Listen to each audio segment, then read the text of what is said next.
আল্লাহ বললেন, ইয়া আইয়ুহাল্লাযীনা আমানুত্তাকুল্লাহ হাক্কা তুকাতিহি ওয়ালা তামুতুন্না ইল্লা ওয়া আনতুম মুসলিমুন। ইমানদার তোমরা আল্লাহ পাককে ভয় করো না, ভয় করো এক নম্বর। তারপর মুসলমানরা মারা যেও না। ভয় করো না, কত ভয় করবে?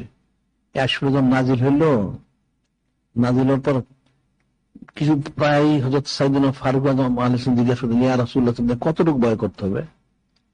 হাক্কা তুকাতির কতটুকু? 1 বছর পর আল্লাহ নাজিল করলেন, ফাত্তাকুল্লাহ মাসতাতাতুম, প্রত্যেকের সামর্থ্য অনুযায়ী, সাধ্য অনুযায়ী সে মহব্বত করবে। তাহলে ঠিক নূরে মুজাসসাম হাবিবুল্লাহ হুজুর পাক সাল্লাল্লাহু আলাইহি ওয়াসাল্লাম মহব্বত কতটুকু করতে হবে? সাধ্য সামর্থ্য অনুযায়ী, কোন ত্রুটি করা যাবে না।